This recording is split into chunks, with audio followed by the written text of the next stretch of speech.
우리 주님 속히 오시게 되기를 주의 이름으로 축원합니다.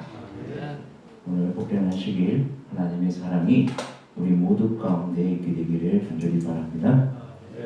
오늘 여러분과 함께 아무도 나를 인정해 주지 않을 때에 하나님은 우리 중심을 보신다라는 제목을 가지고 함께 내려가고자 합니다. 사무엘상 16장입니다. 사무엘상 16장 6절로부터 7절에 있는 말씀을 다 같이 봉독하겠습니다. 사무엘상 16장 6절로 7절에 있는 말씀입니다.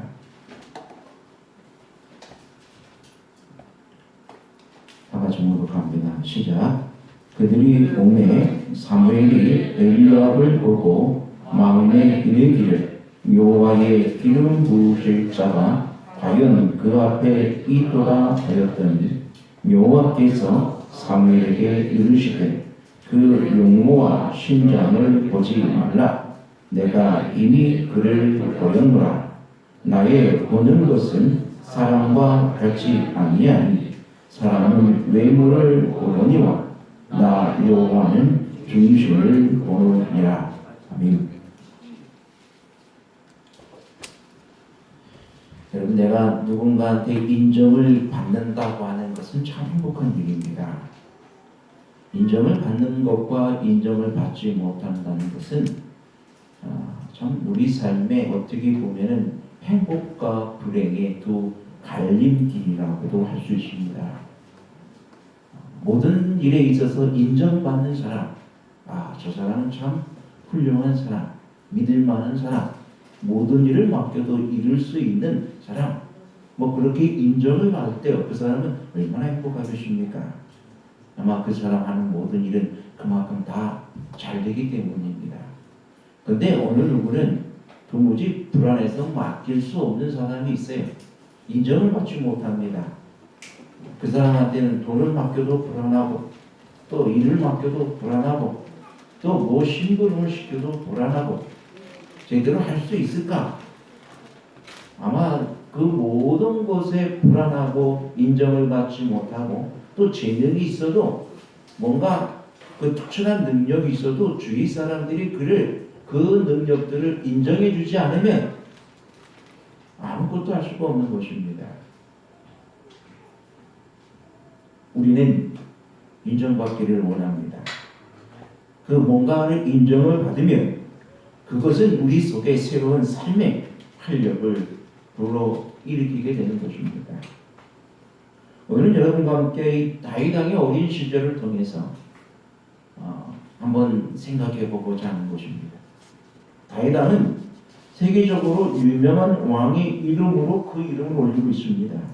그래서 다윗은 영적으로도 세상적으로도 뛰어난 사람입니다. 하지만 그의 어린 시절 그는 인정받지 못한 사람이었습니다. 어린 시절에 주변에서 인정받지 못한 사람, 특별히 그 가족조차에게도 인정받지 못한 사람은 커서도 제대로 그 역할을 해내지 못하는 것이 대부분입니다. 하지만 다윗이 그가 하나님과 함께 있을 때 그는 새로운 것을 뛰어넘는 놀라운 기적들을 이루어낸 것을 보게 됩니다. 사무엘이 하나님의 명령으로 사울왕 대신 새로운 왕에게 기름을 붓기 위해 이새의 집으로 가라고 명령을 받습니다. 그때 사무엘이 참 사울왕이 내가 이새의 집에 기름을 붓고 새로운 왕에게 기름 붓기 위하여 간다고 하면은 사울왕이 나를 가만히 두겠습니까? 나를 죽일 것입니다. 그렇게 얘기하니까 하나님께서 걱정하지 말고 가라면 그냥 제사 드리러 왔다고 하고 가라 보고 이야기해 주십니다.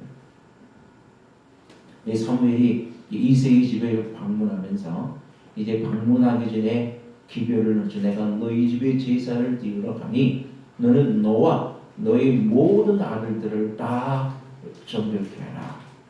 왜요? 왜 정결케 해야 돼요? 기름을 부어야 하니까. 하나님의 앞에 기름 부은 왕으로서 하나님 앞에 세워야 되니까 다 너희 모든 아들들을 다 정결케 하여 그날에 나를 만나게 하라고 기별을 보내고 그 집에 갑니다. 이제 그 집에 가서 그 아들들의 모습을 봅니다. 그 아들들에게 기름을 붓기 위한 일을 하기 위하여 이제 첫 번째 사람 엘리압을 보고 이 사무엘의 마음에 큰 감동을 받아요. 그 키가 크고 그 다음에 그가 보니까 그 용모와 신장이 아주 대단한 것입니다. 그래서 이 사무엘 마음속에 너무 흡족해서 야, 이 사람이다라고 기름을 부으려고 마음 먹으니까 바로 하나님께서 그에게 말씀하십니다. 그 용모와 신장을 보지 말라. 내가 이미 그를 보려노라. 나를 보는 것은 사람과 같지 아니하니 사람은 외모를 보거니와 나 여호와는 중심을 보느니라. 여기 우리 하나님은 어디를 보신다고요? 중심을 보신다는 것이죠. 중심이 어디에? 그렇습니다. 내 마음입니다. 내 마음을 보시는 하나님, 내 마음을 읽으시는 하나님, 내 마음에 무엇이 있는지를 아시는 하나님께서 그의 그 우리의 모든 것을 감찰하시고 우리 그 중심을 통해서 인정해 주시는 것입니다. 첫 번째 아들, 두 번째 아들, 세 번째 아들 다 지나가는데 지나갈 때마다 하나님께서는 그 사람은 아니라 하십니다. 근데 일곱째 아들까지 다 지나가고 없어요. 그 사람도 아니래요. 그래서 사무엘이 깜짝 놀랐습니다. 분명히 이새의 집의 아들이었는데 그래서 묻습니다. 또 혹시 다른 아들이 있습니까? 라고 했더니 한 명이 더 있대요. 어디 뭐하고 있어요? 지금 양을 치고 있습니다. 여러분 어떻게 보면은 그 이새의 집안은 유력한 집안이에요. 나중에 뒷장에 보면은 그 이새의 집안에 양치는 자들이 있었어요. 근데 분명히 사무엘이 말하기를 뭐 하라고 그랬어요? 모든 아들들을 다 준비시킬 것을 얘기했는데 누구만 빠뜨렸습니까? 네? 이 다윗만 빠뜨렸어요. 8째 막내. 어떻게 보면 막내가 제일 귀엽고 예쁘잖아요. 네? 그런데 이상하게도 이 집은 이 막내가 사랑받지 못하는 아들이었어요. 막내만 싹 빼놓고 야, 너 막내는 너 뭐 보고 있어? 넌 가서 양을 치고 있어. 그리고 그의 형 7 형제만 누구한테? 사무엘 앞에 데리고 온 거죠. 어떻게 보면 이 다윗은 그 어린 시절 그 가족에게 인정받지 못한 사람. 어떤 이 특별한 가족의 행사잖아요, 그죠? 가족이 제사 지러 오고, 그중 누가 오는데? 선지자가 오는데. 그것도 막내 아들을. 그 얼마나 귀엽겠어요. 근데 그 막내 아들을 양치로 보내는 것입니다. 양치는 자들이 있는데도 불구하고.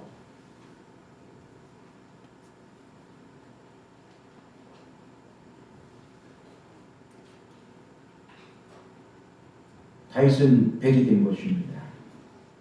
그가 인정받고 사랑받는 사람이었다면 아마 그도 어떻게든 불러서 그 자리에 있게 하였을 것입니다.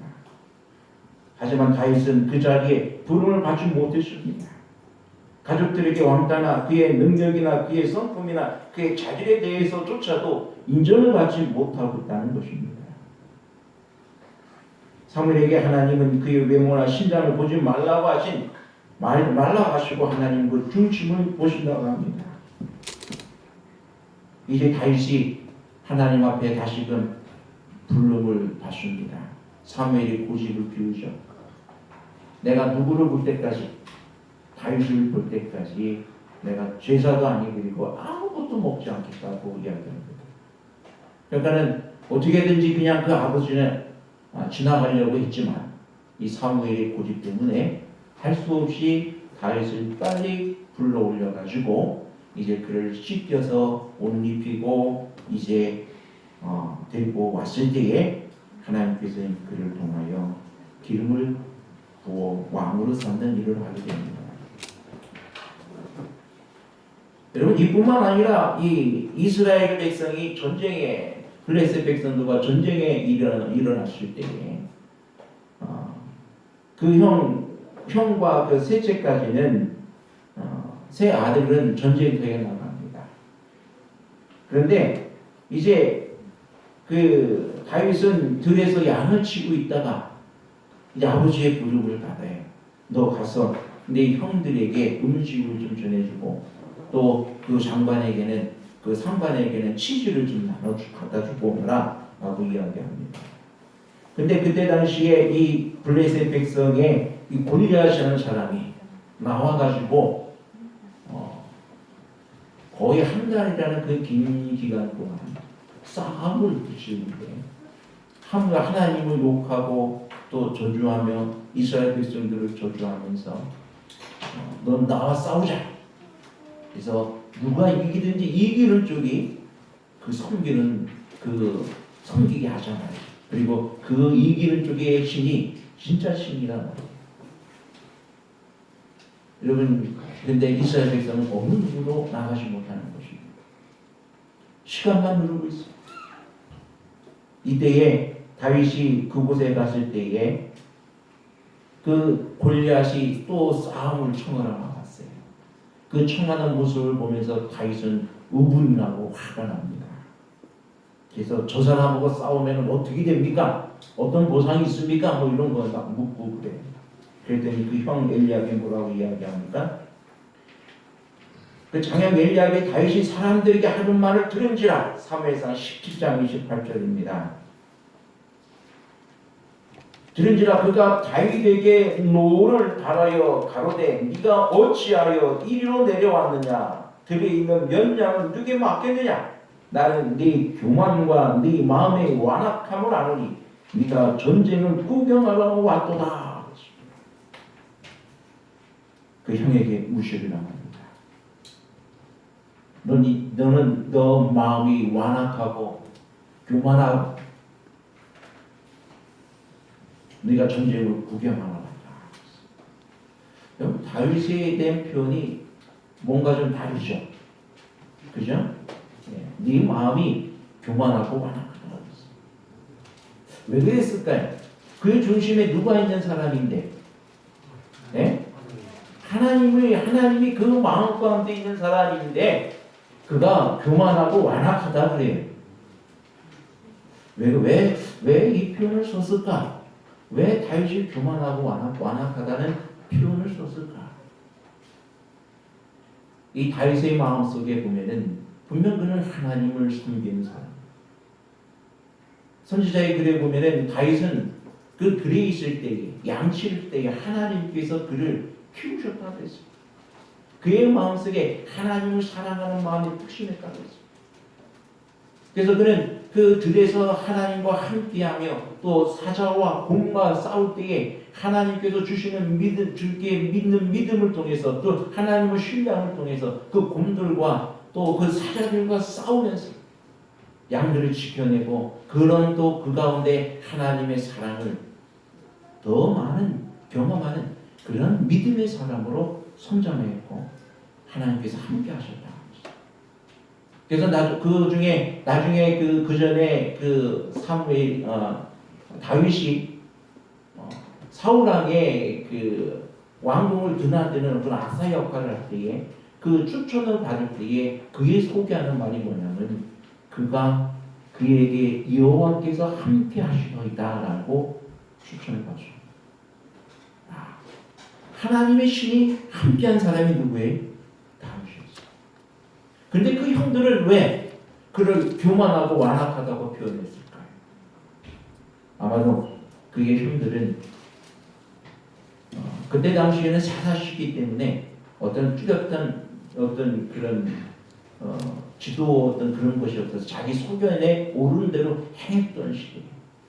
그렇기 때문에 그들이 어느 정도 하나님을 섬기고는 있었지만 어느 정도 그 주변의 우상의 문화에 젖어 있거든요. 그러니까는 좀 오늘날 같이 말한다면 뜨뜻미지근한 상태였어요. 하나님을 섬기기도 하지만 모두 즐겨 적당히 우상 숭배의 문화도 즐기는 사람. 그래서 하나님께서 그들에게 엘리압을 보고 말했을 때에 내가 그를 뭐 했다고 그랬어요? 버렸다고 그랬어요. 여러분, 하나님께서 우리를 어느 순간에도 결코 버리지 아니하셨어요.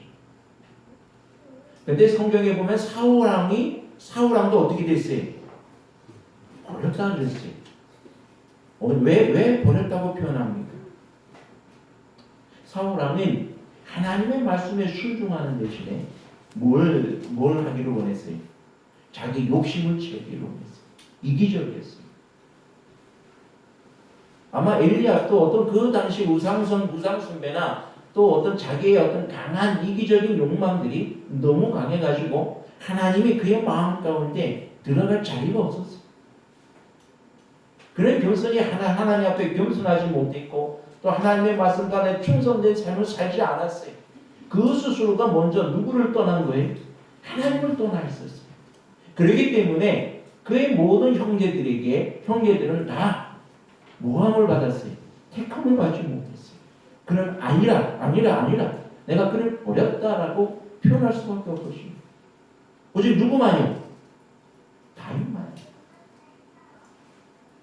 다윗만이 그들의 형제 중에 누구만을 사랑하는 사람? 하나님을 사랑하는 사람. 하나님을 마음 가운데 진실로 모시고 그 말씀에 순종하기를 기뻐하는 사람. 그러니까 그 형들의 잘못된 행실을 보면은 뭐라고 얘기했을까요? 형 그건 아니지 않나?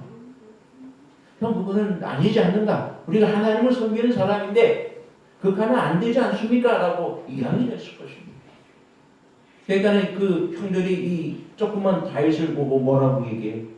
까무시만 하는 거죠. 그러니까 뭘 안다고 그러죠. 그러니까 어떻게 보면 형들의 입장에서는 다윗은 교만하고 완악한 사람으로 볼 수도 있는 거죠.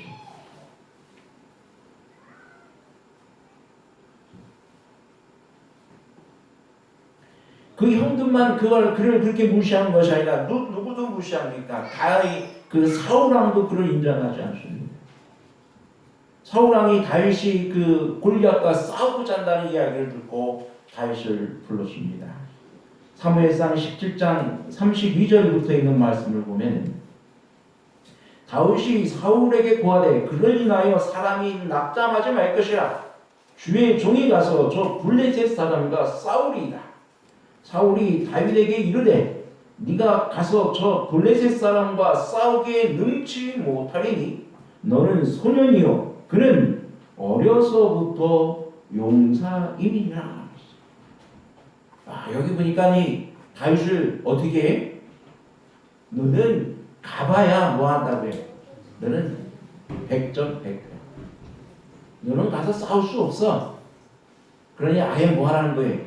그만두라는 얘기예요. 그는 어릴 때부터 용사고 너는 지금 뭐해? 손.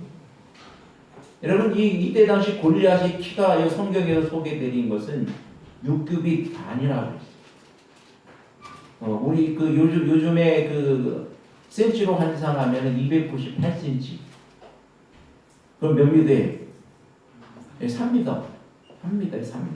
3m면은 아마 요 천장 갈 겁니다. 그죠? 이 천장에 단단히 이게 크고 거대한 사람이 아주 풍채가 크겠죠. 그죠? 그 칼이 막 배틀째 같다고 했으니까 그 얼마나 무겁겠어요. 중중하다. 그래서 뭐 그 방패를 들고 다니는 사람이 따로 있을 정도로 방패도 얼마나 크고 무겁다는 것을 알고 있습니다.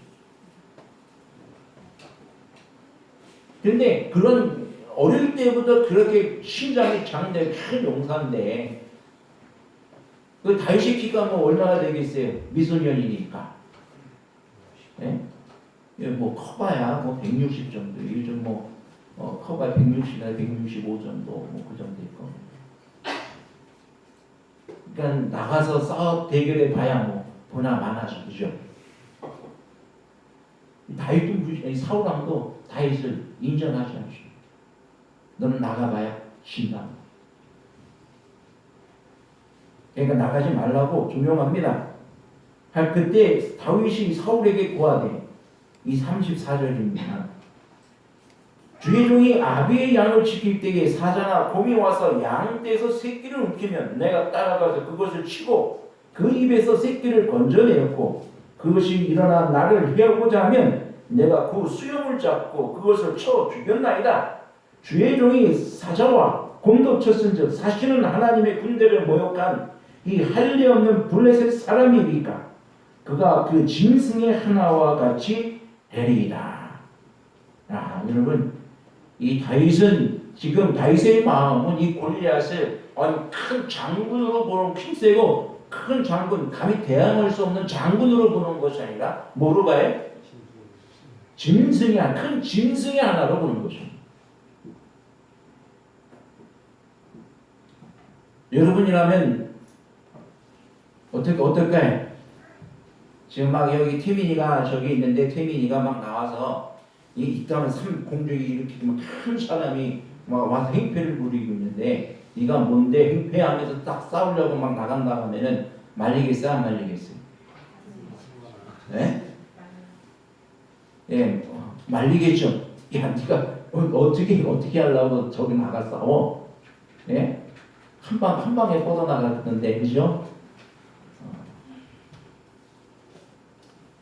어떻게 보면은 무모한 일이지만 다윗이 그렇게까지 이야기하는데 사울 왕이 말릴 수가 없는 거죠. 자, 여러분 이때 다윗은 이때에 사용하던 무기가 이 물매였습니다.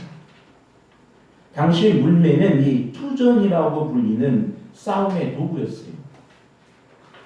사사기 20장 15절에 보면은 20장 15절 16절에 보면은 그때의 성읍들에서 나온 베냐민 자손의 수는 칼을 빼는 자가 모두 2만 6천이요 그 외에 기부와 거민 중 택한 자가 700인데 이 모든 백성 중에서 택한 700명은 다 왼손잡이라 물매로 돌을 던지면 호리도 틀림이 없는 자더라 그랬어요. 자, 여러분 저기 20장 15절 16절에 보면은 사사기 20장 15절 16절에 보면은 이 모든 백성이 택한 그 700명은 왼손잡인데 물매로 돌을 던지면 호리도 틀림이 없다 그랬어요. 호리가 뭔지 아시죠? 호리가 뭐예요? 예? 호리가 뭐냐면은 여러분 호는 짐승의 털을 말합니다. 짐승의 털 끝을 말합니다. 리는요 100분의 1. 여러분 할푼리 있죠, 그죠? 할푼리. 예? 3할 6푼 뭐 1, 2 그러잖아요, 그죠? 예, 100분의 1이에요. 100분의 1. 그러니까는 그 짐승 털 끝에 100분의 1. 얼마나 작아요, 그게? 그 작은 것도 뭐라고 해? 정확하게 맞추는 사람들이에요. 그러니까 이것이 무기가 될까요, 안 될까요? 예? 돌멩이를 이따만 돌멩이를 딱 껴가지고 예? 물면을 해서 탁 던져갖고 그 이마라든지 뭐 이런 얼굴을 이렇게 딱 맞추게 되면은 그뭐 쓰러져 죽는 거죠. 뭐 깨지가 나가든지 얼굴 감싸거나 입을 수밖에 없는.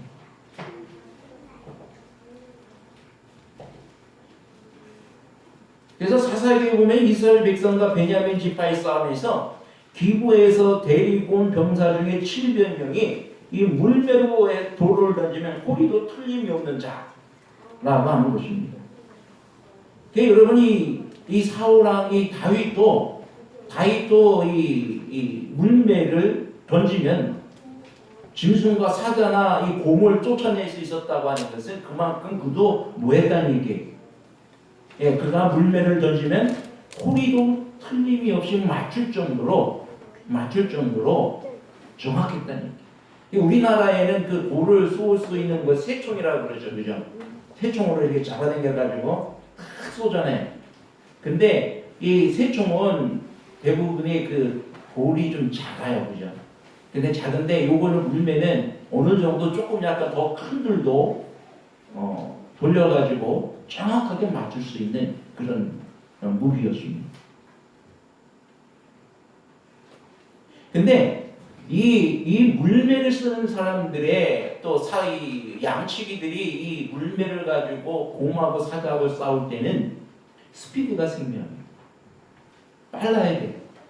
왜요? 곰하고 사자들이 몸이 느릴까요? 그 곰이랑 사자들이요? 여러분 그 사자가요 한번 이렇게 딱 웅피르고 있다가요 탁 덤빌 때는요 그것을 거의 피할 수가 없을 정도로 많아요. 근데 그러려면은 그들과 싸우려고 하려면 어떻게 해야 돼요? 그만큼 그들이 공격하기 전에 움직이는 그들을 내가 빨리 움직이면서 맞출 수가 있는 그런 사람이에요.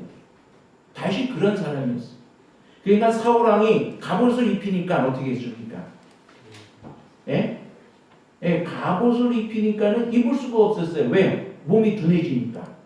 지금 다윗이 갖고 있는 공격 무기는 스피드하고 물매인데 정확성이에요. 물매의 정확성이에요. 이것이 이 둘 중에 하나라도 무뎌진다고 하면은 누가 패해? 예, 다윗은 패배하는 거예요. 싸울 수가 없어요. 다윗이 자신하는 것은 자신이 쓰고자 하는 무기가 이미 벌써 이 다윗이 그 골리앗을 짐승으로 보고 내가 뭐하면 내가 빨리 움직여서 이 물매를 쓰면은 누구를 쓰러뜨릴 수 있다? 저 골리앗 저놈을 쓰러뜨릴 수 있다라고 그는 생각한 것입니다.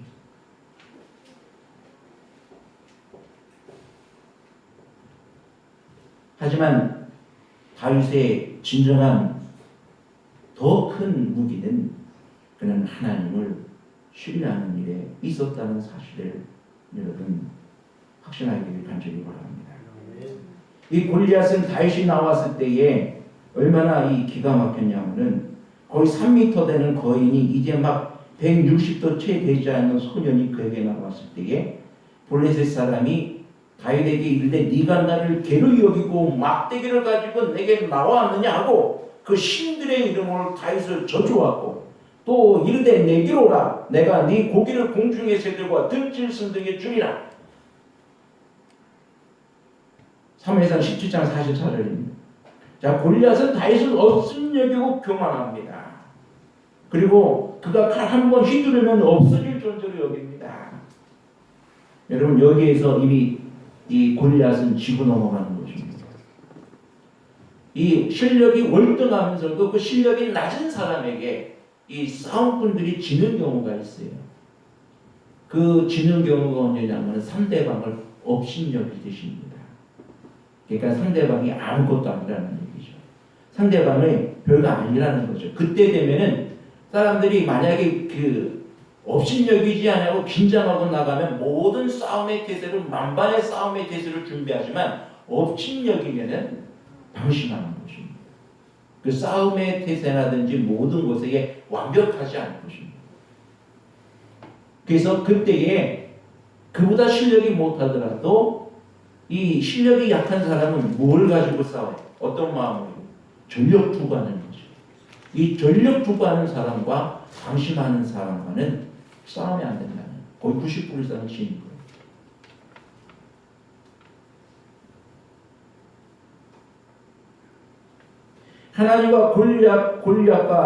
하나님이 골리앗과 다윗의 싸움에서 이제 골리앗의 마음에 교만함을 인하여 방심을 불러일으키시고 또 이 싸움에서 보면 다윗이 물매를 던질 수 있는 기회가 많지 않아요.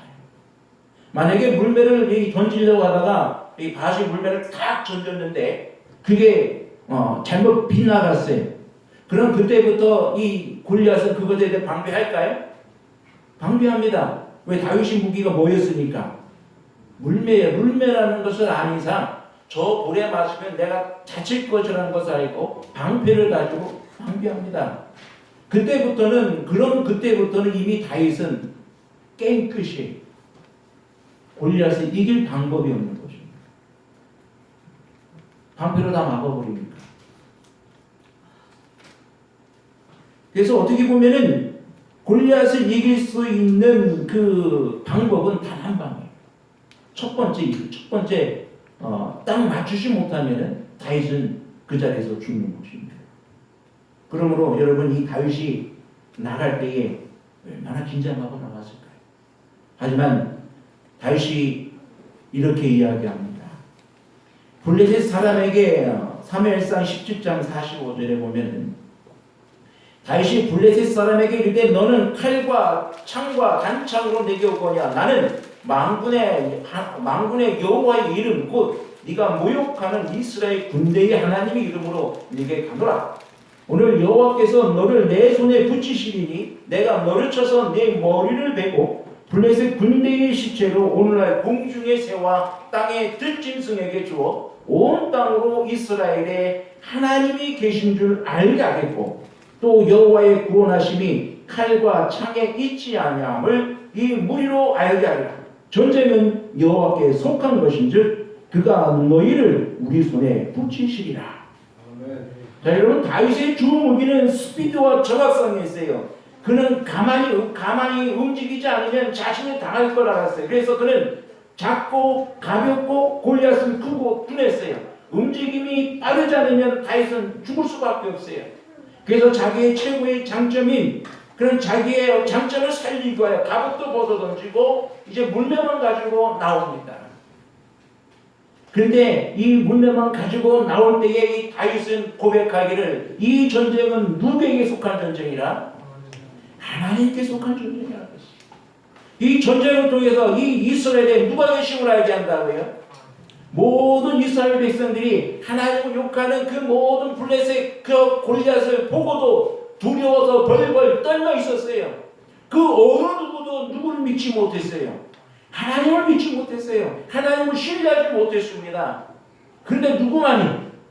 이 다윗만이 어리다고 깔본 무시당한 이 다윗만이 누구에 대한 신뢰를 합니까? 하나님에 대한 신뢰를 가지고 믿음으로 나갑니다.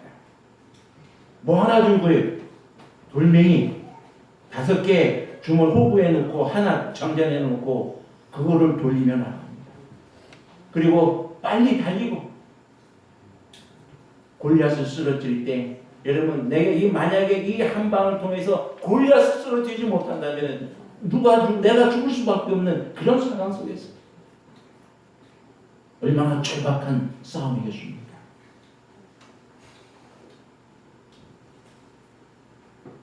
그렇습니다. 여호와의 구원하심이 인간이 정하는 한계에 있는 것이 아닙니다. 모든 전쟁의 순간에 다윗은 이러한 믿음을 가지고 나아갔고 그의 한계를 극복하며 승리하는 놀라운 일들을 이루게 되는 것을 우리는 보게 됩니다. 우리의 생각으로 하나님의 일의 한계를 정해서는 안 됩니다. 그래서 예수님도 우리에게 믿는 자에게는 능치 못할 일이 없다고 말씀하십니다. 우리 다윗이 그의 한계를 정하고 무시하고 인정하지 않는 주변의 상황에 굴하였다면 그는 아무것도 할 수 없었을 것입니다. 그는 자신이 할 수 있는 것을 가지고 하나님을 나아가며 하나님을 신뢰했습니다. 이 싸움에 하나님의 도우심이 반드시 있을 것을 신뢰하였고 이 싸움을 이길 수 있게 하는 것은 내 재능이 아니라 누구라고요? 하나님이시라. 하나님이 나로 하여금 승리하게 하실 것을 다윗은 믿었던 것입니다. 그래서 그가 할 수 있는 모든 방법, 최대한 장점을 사용합니다. 그는 빠르게 달렸고 그는 정확하게 물매를 달리면서 물매를 던짐으로써 골리앗을 잡을 수가 있었던 것입니다. 다윗은 그의 가족들도 주변의 사람들도 그를 인정하지 않았지만 그가 할 수 있는 최대의 장점을 살렸고 무엇보다도 그 하나님이 그와 함께하고 있음을 신뢰하였습니다. 그가 하나님을 신뢰함으로 하나님이 그를 도우시고 인도하시며 자신의 길에 승리하게 해주실 것에 대한 온전한 믿음이 그에게 있었던 것을 보게 됩니다. 오늘날 나의 주변에서 나를 전혀 인정해 주지 않습니까? 오히려 나의 모든 길에 내 위치나 내가 하는 모든 일을 무시하고 나를 인정하지 않습니까? 여러분 실망하지 마시기 바랍니다. 하나님이 함께하여 주십니다. 하나님은 나의 외모를 보지 않으십니다. 나의 작은 한계를 보지 않으십니다. 내게 가진 것이 없지만 다른 사람들도 내 가진 것을 갖지 못하고 있음을 알게 되길 바랍니다. 하나님 그 마음의 중심을 보십니다. 내 마음에 주님을 사랑하는 참된 그 마음이 있을 때에 하나님은 그를 통하여 인간의 한계를 뛰어넘게 하시는 놀라운 일들을 하게 하신다는 사실을 여러분 믿으시게 되기를 간절히 바랍니다. 나의 마음에 주님을 모신다면 다윗과 같은 믿음을 가지고 오늘 우리의 할 일에 최선을 다해야 한다면 주께서 우리의 한계를 뛰어넘게 하실 것입니다. 우리가 이룰 수 없는 상상할 수 없는 일들이 이루어질 것입니다. 여러분 믿습니까? 내 마음에 주님이 계시고 내가 주의 말씀에 순종하여 믿음으로 나간다면 이 모든 일이 가능해질 것입니다. 여러분 우리 교회 영혼이 100명이 채우는 것이 불가능해 보일지라도 우리가 믿음으로 나간다면 하나님께 이 믿음으로 이것을 인하여 간구하고 기도하고 우리가 이루려 노력한다면 누가 해주시는 거예요? 우리가 합니까? 하나님이 채워주십니다. 우리가 준비되지 않는다면 아무것도 할 수 없고 우리 능력의 한계에 이것뿐이라고 생각하여 좌절해서 아무것도 안 한다면 우리는 아무것도 할 수가 없습니다. 분명한 사실은 우리가 믿음을 가지고 우리의 할 일에 최선을 다하여 임하여 할 때에 하나님께서는 우리를 사용하여 주셔서 주의 놀라운 기적들을 이루게 하실 것을 확신합니다. 말씀을 드립니다. 아버지 하나님, 우리 스스로 나의 한계를 정하고 나는 할 수 없어 좌절하지 않게 하여 주옵시고 진정 내 안에 주님을 믿는 믿음으로 우리의 할 일을 열심으로 다하여 최선을 다하되 우리는 우리의 한계를 뛰어넘을 수 있음을 믿음으로 확신케 하여 주옵소서.